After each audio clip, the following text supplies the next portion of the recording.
स्वागत है आपका अपने YouTube चैनल पर।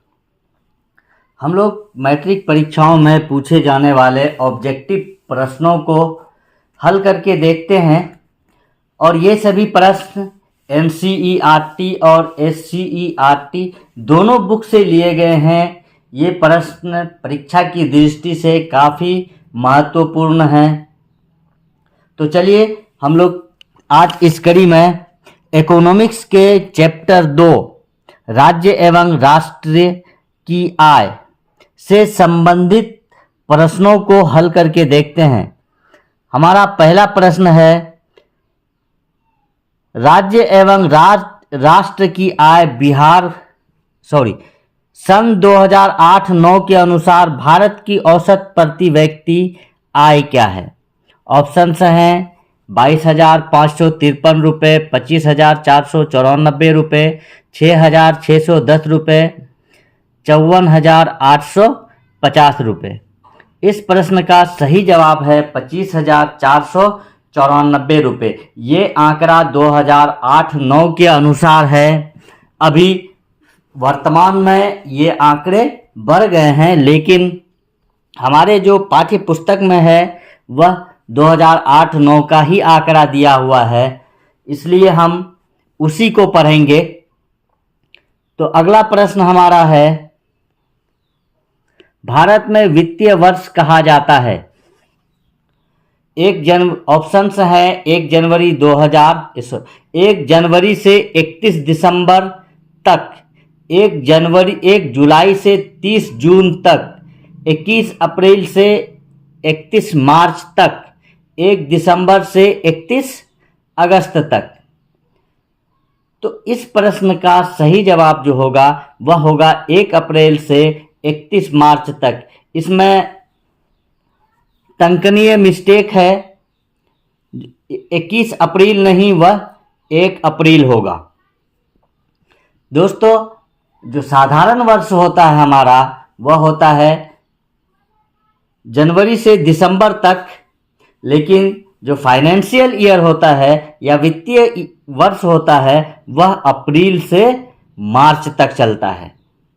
अगला प्रश्न हमारा है, भारत में किस राज्य का प्रति व्यक्ति आय सर्वाधिक है? हम लोग जानते हैं कि प्रति व्यक्ति आय, कल हम लोगों ने प्रति व्यक्ति आय के बारे में जाना था कि किसी भी देश का समस्त आय को उस देश के समस्त नागरिकों से भाग देने पर जो भागफल प्राप्त होता है उसे ही प्रति व्यक्ति आय कहा जाता है। तो भारत में प्रति व्यक्ति आय की दृष्टि से प्रथम स्थान पर जो राज्य है वह है गोवा।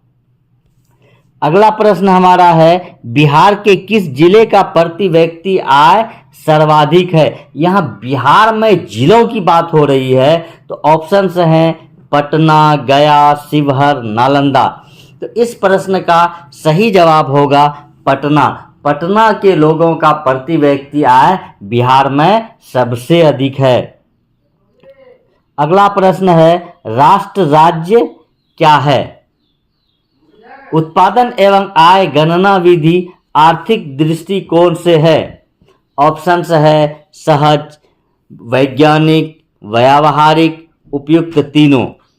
तो इस प्रश्न का सही जवाब होगा ऑप्शन डी, उपयुक्त, तीनों। उत्पादन एवं आय गणना विधि आर्थिक दृष्टिकोण से सहज भी है, वैज्ञानिक भी है और व्यावहारिक भी है।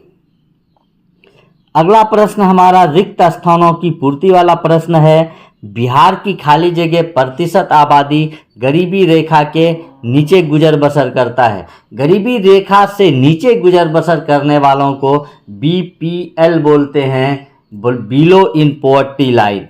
बिहार में जो BPL का प्रतिशत है वह 41.4% है, यानी पूरे बिहार राज्य में 41.4% लोग गरीबी रेखा से नीचे जीवन यापन करते हैं। अगला प्रश्न हमारा, उत्पादन, आय एवं खाली जगह एक चक्रीय समूह का निर्माण करते हैं। तो इस प्रश्न का खाली जगह में जो शब्द होगा वह होगा व्यय। उत्पादन, आय एवं व्यय। उत्पादन का मतलब होता है किसी चीज का सृजन करना, बनाना। आय का मतलब होता है आमदनी, जितना हम कमाते हैं वह हमारा आय कहलाता है। और व्यय, व्यय बोलते हैं खर्च को। ये तीनों उत्पादन, आय एवं व्यय एक चक्रीय समूह का निर्माण करता है। जितना अधिक उत्पादन होगा तो उत्पादन होगा तो आय बढ़ेगा। आय अगर किसी का बढ़ता है तो फिर वह व्यय भी बढ़ेगा, क्योंकि जिस हिसाब से आपका इनकम बढ़ेगा तो उसी हिसाब से आप खर्च भी करना अधिक करेंगे। अगला प्रश्न हमारा, राष्ट्रीय आय में वृद्धि होने से प्रति व्यक्ति आय में खाली जगह होती है। तो राष्ट्रीय आय में वृद्धि अगर होगी तो उस देश के समस्त नागरिकों के आय में भी वृद्धि हो जाएगी, इसलिए ये खाली स्थान पर होगा वृद्धि। राष्ट्रीय आय में वृद्धि होने से प्रति व्यक्ति आय में भी वृद्धि होती है।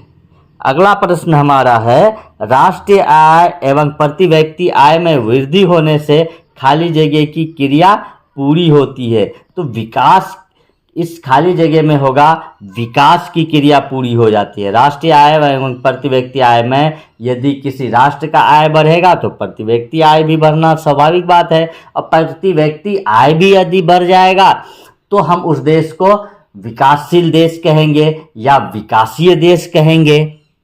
अगला प्रश्न हमारा है, बिहार में वर्ष 2008-9 के बीच कुल घरेलू उत्पाद खाली जगह प्रतिशत हो गया है।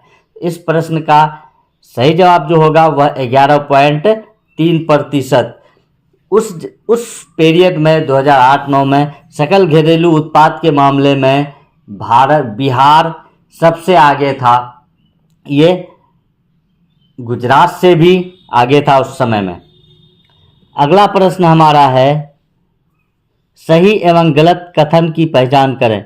राष्ट्रीय आय एक दिन हुए समय का किसी अर्थव्यवस्था की उत्पादन शक्ति को मापती है। राष्ट्रीय आय एक दिन हुए समय का किसी अर्थव्यवस्था की उत्पादन शक्ति को मापती है। ये कथन सही है। अगला कथन है, उत्पादन, आय एवं व्यय एक चक्रीय समूह का निर्माण नहीं करता है।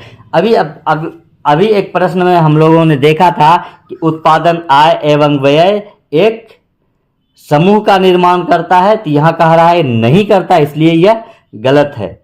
अगला है, भारत की प्रति व्यक्ति आय अमेरिका के प्रति व्यक्ति आय से अधिक है। ये तो बिल्कुल ही मानने योग्य बात नहीं है कि भारत का प्रति व्यक्ति आय अमेरिका के लोगों के प्रति व्यक्ति आय से अधिक है, ये मानने नहीं है, इसलिए ये भी गलत होगा। क्योंकि भारत एक विकासशील देश है जबकि अमेरिका विकसित देश है। स्वाभाविक बात है, अगर विकसित देश है तो उसका प्रति व्यक्ति आय भारत से अधिक होगा। अगला प्रश्न है, प्रश्न संख्या 4, दादा भाई नौरोजी के अनुसार सन 1968 में भारत की प्रति व्यक्ति आय 20 रुपये थी। यह सत्य है। भारत में सबसे पहली बार प्रति व्यक्ति आय दादा भाई नौरोजी ने निकाला था 1968 ईस्वी में। इसके अनुसार कहा गया था कि भारत का जो प्रति व्यक्ति आय है वह सिर्फ 20 रुपया था। अगला प्रश्न है, बिहार के प्रति व्यक्ति आय में कृषि क्षेत्र का योगदान सर्वाधिक है।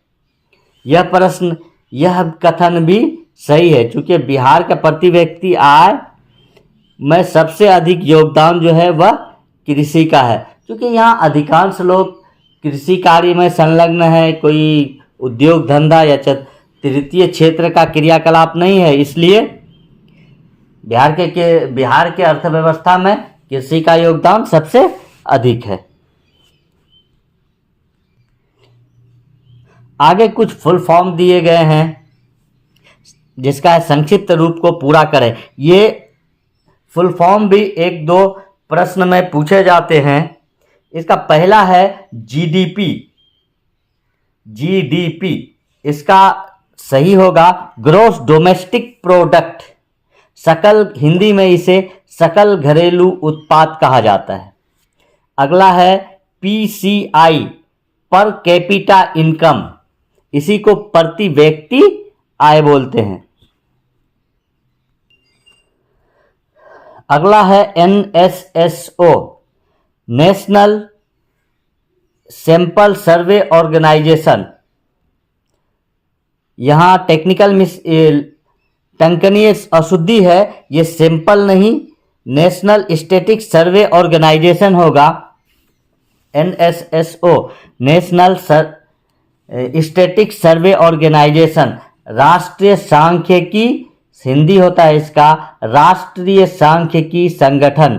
अगला प्रश्न है CSO, इसका फुल फॉर्म होता है सेंट्रल स्टैटिकल ऑर्गेनाइजेशन, केंद्रीय सांख्यिकी संगठन।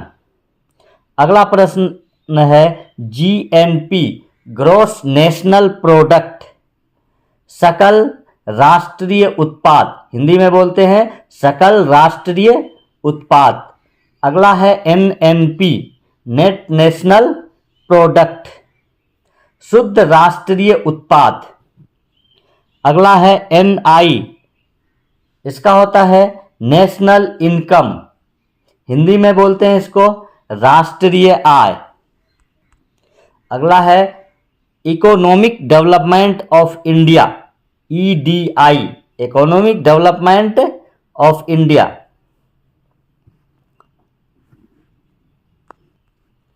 तो ये कुछ ऑब्जेक्टिव प्रश्न थे।